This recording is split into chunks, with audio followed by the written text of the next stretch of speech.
What's happening, everybody? Welcome to another edition of Come Back Sports, our weekly sports talk show. We got 10 sports topics of some of the hottest subject matters in sports across the globe.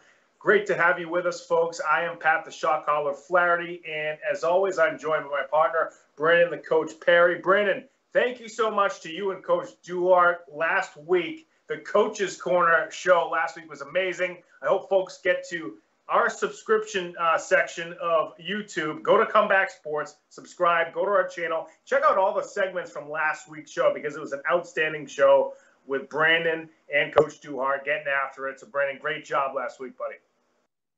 Appreciate that, Pat, and big welcome back to you, of course. Welcome back. You're a huge part of the show. We're glad to have you back. And I want to give a big shout out to Brian Chance as well. Brian Chance is one of our new subscribers. And he was on our Ohtani clip, and guess what? We got some more Ohtani for you tonight. So welcome aboard this crazy train that we call Comeback Sports. Yeah, buddy, it's great. New subscribers, as always, and folks, if you're watching, you haven't subscribed yet, go to Comeback Sports on YouTube, subscribe to our channel, check out all the videos we put forth since we started the show. A lot of good segments. Our producer, Ben Kudo, cuts up the segments into the individual subject matters that we talk about. He does a great job, so make sure you check those out along with subscribing and along with tuning in to all the live shows we put out as well. We're going to kick things off here tonight with topic number one, and it is Luka lights the playoffs up.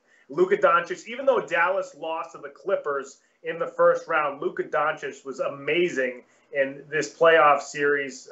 This guy has been so good to start off his career, and he's been averaging 35 points per game. I can't believe a guy who's had this little playoff experience is doing the things that he's doing. It's just incredible what he's been doing out on the floor, Brandon. What do you think of Luka's performance again this postseason? Yeah, man. First off, I'm a huge fan of Luka. Love this kid. Love seeing him play. And we had an earlier topic on this show called Luka No Likey.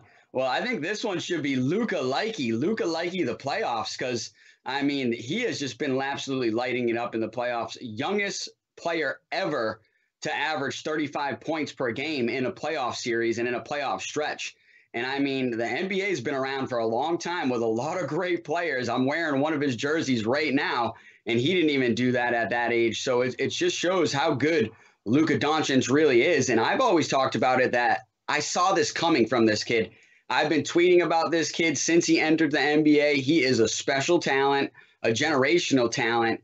And I'm sure the people from Europe obviously know that. And I've talked about it. You know, he came from the Euro League. And in my opinion, the Euro League is the second best basketball league in the world behind the NBA. And I'm sure a lot of people will say, oh, why isn't the G League the second best league? No, the G League really isn't that good, to be honest. The Euro League is a lot better. You get a lot of retired NBA players that go over there, and the Euro players are extremely talented. We get a lot of them that come over here to eventually play in the NBA. And at this point, the kid was the MVP of the Euro League when he was 19 years old. He's been playing professional ball since he was about 15 or 14 years old.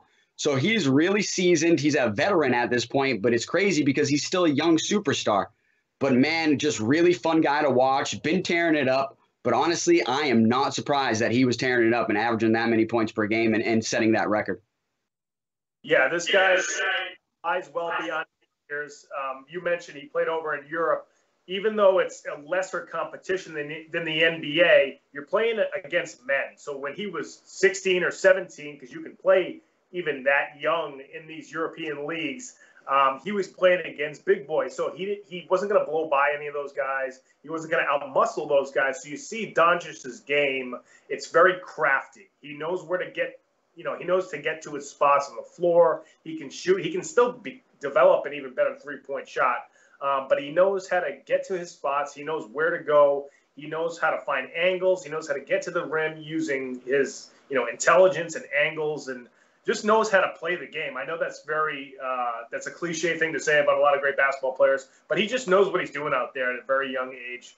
I know folks compared him to Larry Bird just by the way he plays the game. He might even, he might even be a little more crafty than Bird was, if you can think of that, because Bird was incredibly crafty. But he's just a man among, well, like I said, he played against men. So I think he's just learned how to do that so young, whereas when another player who maybe plays in college basketball in the United States, they're playing against other teenagers. So there's kind of the difference there. So, you know, when you see these guys succeeding over in Europe and in other parts of the world as youngsters, and then they get drafted in the NBA and they're good right away, you wonder if more young guys, you know, 18, 19-year-olds are going to go over to Europe rather than to play college basketball here in the United States. But, yeah, Luka scoring 35 points a game is amazing. You know, I wish they could have won that series. I do think the Clippers are probably a better overall team, so I think they were the ones that should have won that series. You know, Kawhi Leonard, he turned it on late in the series, and that's why they were able to advance to the second round. But Luka, you know, made a tough series for the Clippers. And, you know, I'm sure Dallas is going to make a big move this offseason. I don't think Porzingis is going to be there by the time the season starts next year. So I'm hoping, you know, as a fan of Luka and a fan of his game, I hope Dallas is able to make a move or sign a player that they can bring in to pair with Luka and get to that second round or get to the Western Conference Finals. The West is tough, but I think Luka with another star that's a little more consistent than Porzingis will really get it done. No, I agree. I mean, first off, I mean, maybe you should be called the coach because you bring up a lot of great points about how he plays, and he is very skilled, very crafty, knows exactly what to do. And I guess that brings up what I brought up earlier about him just being a veteran at such a young age and just kind of knowing everything to do. And no matter the situation, he's got an answer for it, or he's got a skill that he can show off. And I think even recently his long range game, shooting the three, has been so much improved over the last few years. So he's even still developing his game, which is, I think, scary for other NBA players because he's been so good already. And then the second point you bring up is, yeah, can they pair up somebody to play alongside of him?